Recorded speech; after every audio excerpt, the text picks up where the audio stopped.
Actually মেয়েদের সবই হিংসা হয় আমাকে দেখে, কেন সেটা আমি জানি না। এমন এক বিশ্ব সুন্দরী মহিলা যাকে দেখলে সবাই হিংসা করে। হিংসা করে কি লাভ দিদি? আপা, তুমি তোমার চেহারা কখনো আয়না দেখছো? আমার মনে হয় তুমি কখনো দেখো না, দেখলে কখনো এই কথা বলতে পারতে না। আমারে দিয়ে এত ইনকাম করছিস তো ওই রেস্টুরেন্টে যাইয়া আমার নামে এক প্লেট বিরিয়ানি খাই নিস, আমি খুশি হয়ে যাবো। কিছুদিন আগে বিক্রি করে খাইছে বাংলাদেশে একটা করে ছিল, এখন 2 টাকা ইনকাম করে বড় কন্টেন্ট ক্রিয়েটরদেরকে হুমকি দিচ্ছে। এই যে সাব্বির অনেক খোঁজাখুঁজি করে তোর একটা ভিডিও পাইছে, তুই জীবনে প্রথম নুডলস খাচ্ছ। এবার তো কমেন্টের বন্যা বয়ে যাবে যে কাপ নুডলস তাও আবার কোনোদিনও নাকি ট্রাই করেনি, এরা কতটা গরিব। তুমি যে জীবনে প্রথম নুডলস খাচ্ছ, আবার বড় বড় কন্টেন্ট ক্রিয়েটরদেরকে বিরিয়ানি খাওয়ার অফার করতেছ। এটা কিছুদিন আগে যে মেয়েটা ট্রেনের ঘরে ঘুমাইতো, আর এখন সাধ্য বলক করে সে দোতলা বিল্ডিং এ ঘুমায়। সেই মেয়েটা এখন সাধ্য বলক করে দোতলা বাড়ি বানিয়ে ফেলছে, আর এখন কি অহংকার! থেকে দোতলা বিল্ডিং বানিয়ে ফেললো সাধ্য বলক করে। আর যেখানে একটা মানুষ সারা জীবন কষ্ট করে একটা দোতলা বিল্ডিং বানাইতে পারে না, আর সেখানে সাধ্য বলক করে দোতলা বাড়ি। নিজের আত্মীয় স্বজন মারা গেলে মানুষ কান্নাকাটি করে, আর সে জায়গায় সে মেকআপ শেকআপ লাগায় সাধ্য বলক করতে যায়। মানে আপা বলতেছি যে এই কেমন স্পেশাল, ঠ্যাং বাঁকা করে কোমর বাঁকা করে, এই কেমন স্পেশাল? আপা আমার ভাইরাল হওয়ার জন্য সবসময় এরকম অঙ্গভঙ্গি করে যেন সহজে ভাইরাল হয়ে যেতে পারে, কারণ ঢাকা নিয়ে তো টাকার খেলা, টাকা টাকা।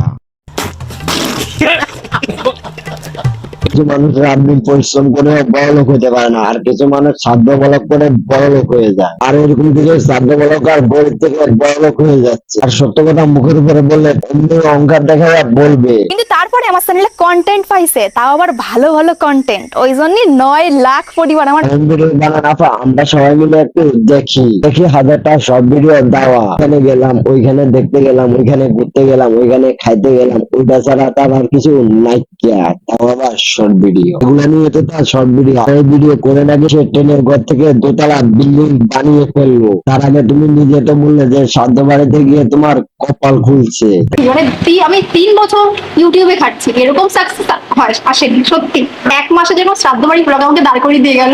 তার আগে তুমি 3-4 বছর ব্লগ ভিডিও বানাইছো, কিন্তু তোমার কপাল খুলে নাই, সাধ্য বাড়িয়ে তোমার কপাল খুলে দিচ্ছে। তাহলে তুমি এতগুলো ব্লগ ভিডিও বানানোর পরেও কিন্তু ভাইরাল হও নাই। কিন্তু তুমি ভাইরাল হও নাই কেন? তুমি সাধ্য ব্লগের জন্য অপেক্ষা করতেছো। তাহলে তুমি নিজের মুখে স্বীকার করে ফেলো এগুলা সব তোমার নাটক ছিল। বাট আজকের দিনে মানুষ যদি এটা না করতাম, না তুমি করতে না আমি করতাম, আমাদেরকে কেউই চিনতে পারতো না, সত্যি কেউ চিনতে পারতো না। সত্যি কথা স্বীকার করলে সবার কাছে অনেক ভালো লাগে, কিন্তু তুই সাধ্য বলকটাকে ফ্যান প্রোগ্রাম করে করলি নাকি, ওইটা একটু স্বীকার করলে আরো ভালো হতো। আর তোর পাশে যে ছাগলটা আছে না, ওই ছাগলটার একটু বাইন্দা রাখ। টাইটেল থাম্বনেলের ভিতরে রোস্টিং দিয়ে খালি রোস্টার হয়ে যায় না, মানুষের রোস্টিং ভিডিওর ভিতরে খালি গালাগালি করলে সে রোস্টার হয়ে যায় না। রোস্টিং মানে অনেক হাই লেভেল। তুমি রিপ্লাই দিয়ে 15 সেপ্টেম্বর তুমি বলেছিলে, বলেও দিয়েছি যে আমি ভুল করেছি শ্রাদ্ধ বাড়ি ব্লগটা করে, অবভিয়াসলি আমি বলেছি অনেকবারই সেটা। তুমি যদি সাধ্য বলক করে এতটাই ভুল করো, তাহলে তুমি 18 সেপ্টেম্বরটা আবার কেন বললে?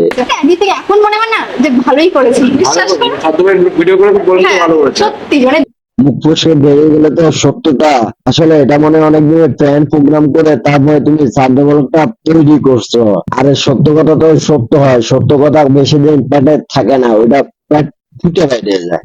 আর তোমার ফ্যানটা তো সাকসেস হয়ে গেছে, ট্রেনের ঘর থেকে দোতলা বাড়ি বানিয়ে ফেলছো।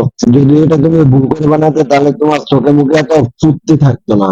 সাধ্য বাড়ি বড় ভাইরাল হওয়ার পরে মানুষ আবার নাকি এটা সেলিব্রিটি করে। আসলে ভাই তোমার লজ্জা লাগে না? একটু শরম লজ্জা নাই? আর জানো তো গাইস, আজকে বেসিক্যালি আমরা সেলিব্রেট করতে এসেছি। ওই শ্রাদ্ধ ভিডিওটা এত ভাইরাল গেছে, আর অ্যাকচুয়ালি এত views, subscriber and followers gain হচ্ছে, তো ইয়াস আমরা সেটা সেলিব্রেশন করতে।